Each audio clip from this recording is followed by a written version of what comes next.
Oke, baik. Selamat siang semuanya. Kali ini kita akan membahas SQL injection tetapi pada bagian defend, yaitu bertahan. Oke, langsung saja. Apa itu SQL injection? Oke. X ini dikatakan bahwa injection itu adalah teknik serangan di mana penyerang menyisipkan kode SQL, tidak SQL injection. Nah, dia itu menyisipkan kode SQL berbahaya melalui input aplikasi untuk mengakses atau memanipulasi database kita. Contoh serangannya di sini, contoh nih, input normal itu admin, itu normal. Contoh yang berbahaya gimana? Input berbahaya contohnya admin tanda petik 1 or tanda petik 1 tutup lagi tanda petik 1 sama dengan tanda petik 1 tanda petik lagi.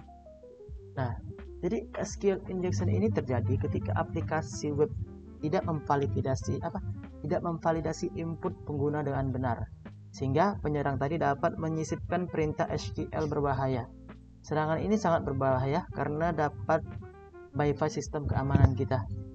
Nah, mengakses data sensitif bahkan seluruh database. Statistik menunjukkan 65% serangan web melibatkan SQL injection dengan kerugian rata-rata bisa sampai 4.035 dolar per insiden. Ini menjadikannya ancaman serius yang harus diatasi. Oke. Selanjutnya, strategi pertahanan utama. Nah, jadi di sini ada 3 pilar utama ya pertahanannya. Ada yang namanya input validation dan sanitization, ada prepared settlement, dan ada least privilege principle. Nah, si input validation dan sanitization tadi ini ada yang satu itu ada validasi semua input dari pengguna, kemudian gunakan whitelist atau daftar karakter yang diizinkan. Si prepared statement ini itu pertama pisahkan struktur SQL dari data pengguna, kemudian solusi paling efektif itu melawan SQL injection tadi. Nah, kemudian yang ketiga itu ada least privilege principle. Di sini memberikan akses database minimal yang diperlukan, jadi seminimal yang diperlukan saja. Kemudian ada implementasi role based access control. Berarti itu ada role itu kayak ada jabatan atau role kayak hanya orang-orang tertentu yang bisa mengakses kontrolnya gitu. Nah, pertahanan terhadap SQL injection ini memerlukan pendekatan berlapis. Input validation memastikan hanya data yang valid yang masuk sistem. Kemudian prepared statement memisahkan kode SQL dari data sehingga tidak mungkin dimanipulasi. Prinsip least privilege principle ini membatasi damage jika serangan berhasil. Kombinasi ketiga strategi ini menciptakan pertahanan yang kuat dan komprehensif. Oke, lanjut ke slide selanjutnya, ada konsep prepared statement. Nah, bagaimana cara kerja si prepared statement ini kan? Nah, cara kerja prepared statement itu satu, dia ada template query. Database itu menerima struktur query dengan placeholder. Kemudian parameter binding. Data pengguna dikirim terpisah dari struktur query. Kemudian itu yang ketiga, eksekusi aman. Data diperlakukan murni sebagai data, bukan kode. Analoginya itu kayak seperti formulir yang dicetak. Anda itu hanya mengisi bagian kosong tanpa bisa mengubah struktur formulir. Kenapa? Sudah dicetak. Jadi kita tidak bisa mengubah strukturnya. Kita hanya bisa mengisi bagiannya kosong. Prepared statement ini adalah teknik yang memisahkan instruksi SQL dari data pengguna. Database pertama-tama memproses dan mengkompilasi struktur query, kemudian baru mengikat data pengguna ke placeholder yang telah ditentukan. Dengan cara ini, tidak ada kemungkinan data pengguna diinterpretasi sebagai kode SQL, sehingga serangan injection tadi menjadi tidak mungkin dilakukan. Oke, kemudian ada konfigurasi database yang aman. Apa saja komponen keamanan database tadi ini? Ada satu itu ada user management. User management ini itu kita buat user khusus dengan permission minimal. Kemudian ada network security, ada firewall, enkripsi, SSL atau TLS, pembatasan IP. Kemudian yang ketiga ada monitoring dan logging, pantau aktivitas dan backup teratur. Nah, keamanan database tidak hanya soal kode aplikasi, tapi juga konfigurasi yang tepat. Setiap aplikasi harus memiliki user database dengan hak akses terbatas sesuai kebutuhan saja. Koneksi database harus dienkripsi dan dibatasi hanya dari IP yang diizinkan. Sistem monitoring akan mendeteksi aktivitas mencurigakan, sementara backup rutin memastikan pemulihan data jika terjadi insiden keamanan. Oke, lanjut ke slide selanjutnya, ada error handling yang aman. Jadi ada prinsip untuk safe error handling ini ya. Yang pertama itu generate error message, tampilkan pesan umum bukan detail teknis. Kemudian internal logging, simpan detail error untuk tim IT saja. Kemudian custom error page, buat halaman error yang user friendly. Oke. Nah, error message yang detail ini adalah hadiah bagi penyerang karena mengekspos struktur database dan memberikan feedback untuk menyempurnakan serangan. Praktik yang benar ini adalah menampilkan pesan error generik kepada pengguna seperti terjadi kesalahan, silahkan coba lagi. Sementara detail teknis hanya disimpan dalam log internal untuk tim IT saja. Pendekatan ini mencegah information disclosure sambil tetap memungkinkan debugging yang efektif. Oke, lanjut ke slide selanjutnya, ada Web Application Firewall atau WAV. Nah, fungsi web dalam pertahanan ini apa saja? Satu, ada traffic filtering, analisis dan blokir request berbahaya secara real time. Kedua, ada pattern detection, menganalisis signature SQL injection dan anomali. Yang ketiga, centralized protection, proteksi terpusat tanpa mengubah aplikasi. Nah, vendor yang populer itu ada Cloudflare, WAF, ada AWS WAF dan Merge Security. Nah,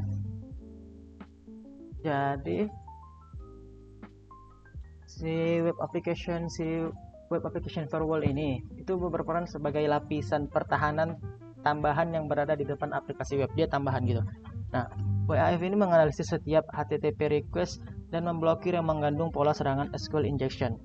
Keuntungan utama WAF adalah memberikan proteksi immediate tanpa perlu mengubah kode aplikasi, plus menyediakan monitoring dan logging terpusat untuk semua traffic yang masuk ke sistem. Oke, selanjutnya kita bahas monitoring dan deteksi serangan.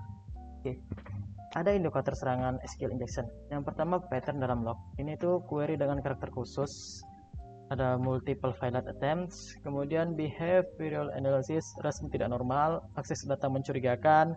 Yang ketiga ada automate monitoring, ada SEM, database monitoring tools, real-time alerts. Nah, deteksi dini serangan SQL injection sangat kritikal untuk meminimalkan damage. Sistem monitoring harus mencari pattern mencurigakan seperti query dengan karakter khusus berlebihan, multiple failed login, atau akses ke data yang tidak relevan. Tools seperti SEM ini dan database activity monitoring itu dapat mengotomatisasi deteksi dan memberikan alert real time, memungkinkan respons tim bereaksi cepat sebelum serangan berhasil mencuri atau merusak data. Nah, ada studi kasus dan pembelajarannya nih. Contoh kasus nyata serangan SQL injection itu pada Equifax 2017, 140 juta data itu data record itu bocor gitu kan. Kerugiannya sampai 4 miliar dolar, banyak kali. Kemudian ada Sony Picture 2011, ini 1 juta akun terkompromis demi reputasi jangka panjang. Nah, apa keylessionnya? Prevention jauh lebih murah daripada recovery. Yang kedua itu patch management sangat kritikal, dampaknya bisa bertahan bertahun-tahun. Oke, studi kasus tadi itu menunjukkan bahwa SQL injection bukan hanya ancaman teoritis, tapi realita yang telah merugikan perusahaan besar miliaran dolar. Equifax dan Sony Pictures adalah contoh nyata bagaimana vulnerability yang tidak ditangani dengan serius dapat mengakibatkan kehilangan data massal, kerugian finansial enormous, dan kerusakan reputasi yang sulit dipulihkan. Kedua kasus ini menekankan pentingnya investasi dalam keamanan proaktif. Oke, kita sampai ke yang terakhir itu kesimpulan dan action plan. Nah, key takeaways apa saja? Skill injection adalah ancaman nyata yang dapat dicegah. Prepare statement adalah solusi paling efektif. Defense in-depth approach memberikan proteksi terbaik. monitoring berkelanjutan itu sangat penting. Immediate action items. Nah, audit aplikasi untuk vulnerability, implementasi pre-patch assessment, yang ketiga itu ada stop setup monitoring komprehensif, yang keempat training team development, yang kelima establish incident response procedure. Nah, jadi bertahan dari SQL injection ini memerlukan kombinasi technical control, proses yang baik, dan people awareness. Meskipun pre-patch assessment adalah solusi utama, pendekatan berlapis dengan input validation, database hardening, WAF, dan monitoring akan memberikan proteksi maksimal. Yang terpenting itu adalah action, mulai dengan audit execution application, prioritaskan implementasi paper assessment, dan bangun kultur security awareness dalam tim development. Oke, thank you. Terima kasih ya. Lupa ganti dari template Canva. Presented by Farhan Yusri. Oke, terima kasih sudah mendengarkan penjelasan saya tentang SQL injection pada bagian defense ini. Sekian dan terima kasih.